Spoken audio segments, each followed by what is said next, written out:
ప్రస్తుతం మనతో పాటు సీతాఫల్ మండి కార్పొరేటర్ హేమ గారు ఉన్నారు. హేమ గారు చెప్పండి, అంటే కేటీఆర్ అరెస్ట్ అనేది ఖాయమంటున్నారు. దాదాపుగా 45 కోట్లు కుంభకోణం జరిగిందని సాక్ష్యాలతో సహా ఉందంటున్నారు. అలాగే ఏసీబీ రేపు అరెస్ట్ చేస్తే ఏంటి బీఆర్ఎస్ పార్టీలో అయినా? ఇది ఒక 1 year నుంచి నడుస్తున్న డ్రామా అండి. అండ్ రేవంత్ రెడ్డి గారికి రివెంజ్ పాలిటిక్స్ తప్ప రాష్ట్రంలో ప్రజలు ఇబ్బంది పడే పనులు మాత్రం కనిపించట్లేదు.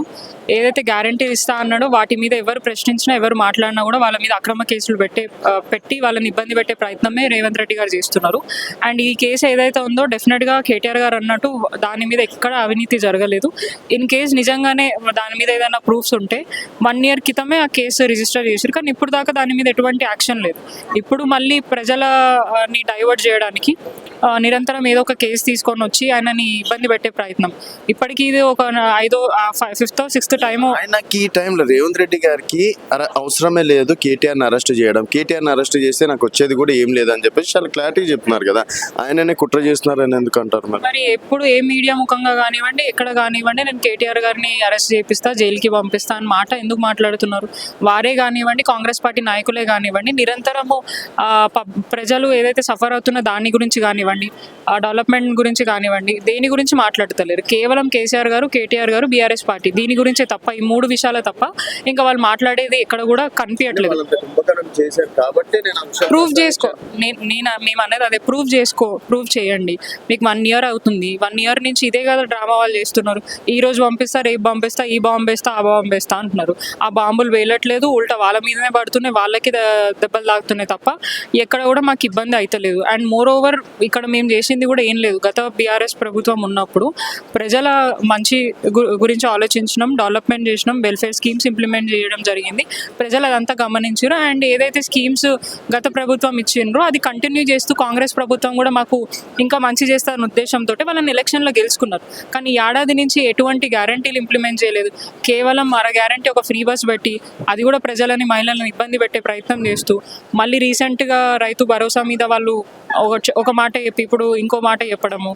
అండ్ ఒక మీడియా ముఖంగా తెలంగాణ రాష్ట్రంలో రెవెన్యూ జనరేట్ అవ్వట్లే, మేము ఏం చేయాలి అని మాట్లాడుతూ, సో మొత్తం ఆయననే అసలు ఏం మాట్లాడుతున్నారో, ఆయన తెలివి ఉండి మాట్లాడుతున్నా, తెలివి లేక మాట్లాడుతున్నా అర్థం అవ్వట్లేదు.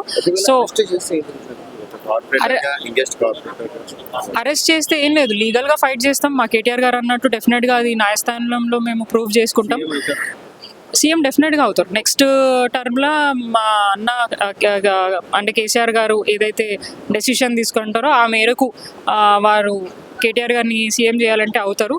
సో ఇది జైలుకి వెళ్తే సీఎం అవుతారు అవ్వరు అనేది మేము దాని గురించి మేము పట్టించుకోవట్లేదు. సో నిజంగా తప్పు చేస్తున్నాం అయితే ఏవైతే ఎవిడెన్సెస్ ఉన్నాయని చెప్పారు. ఎందుకంటే లాస్ట్ టైం కేటీఆర్ గారు హైకోర్టుకి వెళ్ళినప్పుడు వాళ్ళని అడిగారు, మీరు ఏం ఇన్వెస్టిగేషన్ చేశారు, దాని మీద ఏం ప్రూఫ్ దొరికింది అంటే వాళ్ళు ప్రొడ్యూస్ చేయలేకపోయినారు. ఎందుకంటే వాళ్ళ దగ్గర ఏమీ లేవు. ఎందుకంటే అవన్నీ గవర్నమెంట్ చేతిలోనే ఉన్నాయి. అది గవర్నమెంట్కి సంబంధించిన ప్రాజెక్టు కాబట్టి ఏ డాక్యుమెంట్స్ అయినా, ఏ పేపర్స్ అయినా కూడా అది గవర్నమెంట్ దగ్గర ఉంటుంది. సో దాంట్లో అవినీతి జరిగిందా ఏంటిది అనేది వాళ్ళు ప్రూఫ్ చేసుకోవచ్చు, కానీ ఇప్పుడు దాకా చేయలేదు. సో దాన్ని మేము సవాల్ చేస్తూ కోర్టుకి మేము అప్పీల్ చేసినాం. అండ్ రీసెంట్గా మీరు చూడొచ్చు, లగచర్ల ఇష్యూలో కూడా ఎక్స్ ఎమ్మెల్యే గారిని అరెస్ట్ చేసి వారు ఇవ్వని స్టేట్మెంట్ కూడా ఇచ్చినా అని చెప్పేసి మీడియాకి లీక్ చేసి, సో అట్లాంటివి ఏవైనా చేసి కేటీఆర్ గారిని ఇమేజ్ ఇంకా డ్యామేజ్ చేసే ప్రయత్నం చేస్తారు. కాబట్టి వారిని నమ్మలేము, వాళ్ళ ప్రభుత్వంని కానీ పోలీస్ డిపార్ట్మెంట్ మీద మాకు నమ్మకం లేదు. కాబట్టి న్యాయస్థానంలో ఉన్న కోర్టు మన ఏమంటారు లాయర్స్తోనే మేము ఇన్వెస్టిగేషన్కి పార్టిసిపేట్ చేస్తామని చెప్పడం జరిగింది. దానికి వీళ్ళు ఎందుకు భయపడుతున్నారు? ఇన్వెస్టిగేషనే కదా, వాళ్ళు పక్కన ఉంటారు, మీరు ప్రశ్నించవచ్చు, ఏదైనా ఉంటే మాట్లాడుకోవచ్చు. అండ్ అదంతా వీడియో రికార్డింగ్ ఉంటుంది. సో దానికి మీరు వెనకకి తగ్గాల్సిన అవసరం ఏముంది? ఏసీపీ ఎంక్వైరీ అన్నప్పుడు వారు ధైర్యంగా వచ్చినారు. మీ ఆఫీస్ ముందు 1/2 hour 45 minutes వెయిట్ చేసారు లోపల. ఎందుకు? రీజన్ ఏంటి? ఇప్పుడు ఏ ఇష్యూ అయినా కూడా, ఇప్పుడు ఒక చిన్న పిటి కేసు అయినా కూడా, ఇంకేదైనా అది గవర్నమెంట్ సంబంధించిన ఇష్యూ అండి. ఏమైనా పాలసీ డెసిషన్స్ ఏమైనా ఉంటే వాళ్ళకి ఎక్కువ ఐడియా ఉంటుంది. ఇప్పుడు యాజ్ అ గవర్నమెంట్గా మనకి కొన్ని పాలసీస్ తెలీదు, ఐఏఎస్ ఆఫీసర్స్కి ఐడియా ఉంటుంది ఏదైనా కూడా. సో దాంట్లో ఏంటిది, ఏది కరెక్ట్, ఏం సెక్షన్లు ఉంటాయి ఏంటిది అనేది లాయర్స్ మాత్రమే చెప్పొచ్చు. కేటీఆర్ గారు ఒకవేళ పర్సనల్గా ఏదైనా ఇష్యూలో వాళ్ళు వేరే కేసులో ఇదయ్యి వెళితే ఆయన ఫేస్ చేయొచ్చు. కానీ ఇది గవర్నమెంట్ ప్రాజెక్ట్కి సంబంధించింది కాబట్టి డెఫినెట్గా లాయర్ ఇంటర్వెన్షన్ అవసరం. సో లాయర్ని తీసుకొని వెళ్ళి అండ్ వారి మీద నమ్మకం లేదు, నేను ఒప్పుకోలేకపోయినా కూడా ఆయన మీడియా ముఖంగా కేటీఆర్ గారు చెప్పారు, నేను సంతకం పెడితేనే ఈ ప్రాజెక్ట్ ముందుకెళ్ళింది అని. సో అంత అదిగా చెప్పినాక అంత ధైర్యంగా అందరూ అసెంబ్లీలో మాట్లాడారు, మీడియా ముఖంగా మాట్లాడారు, ప్రజల దగ్గర మాట్లాడారు. ఇవన్నీ చెప్పినాక కూడా దాన్ని ఇంకా కూడా ఏదో ఏమంటారు అక్రమంగా చేతులు మారినాయి అని. సో మారినవి ఎక్కడ మారినాయి అవి చూపించాలి కదా. సో అవి ఏమి చూపించకుండా కేవలం దీన్ని టైంపాస్ చేస్తూ అటు ఇటు తిప్పుతూ కేటీఆర్ గారిని ఇబ్బంది పెట్టి వారి పేరుని డ్యామేజ్ చేయాలి, వారి ఇమేజ్ని డ్యామేజ్ చేయాలనే ప్రయత్నం చేస్తున్నారు. కాబట్టి మేము లీగల్గా ఫైట్ చేయడానికి ఉన్నాం. అండ్ నెక్స్ట్ అరెస్ట్ అయితే మేము ఖచ్చితంగా ఆయన అరెస్ట్ చేస్తే మేము సైలెంట్ అయిపోతాం, మేము ఎవరము ప్రశ్నించం, యాక్టివ్గా ఉండం అనుకుంటున్నారు. కానీ దీనికంటే ఎక్కువ రెట్టింపు యాక్టివ్తో ఉంటాం.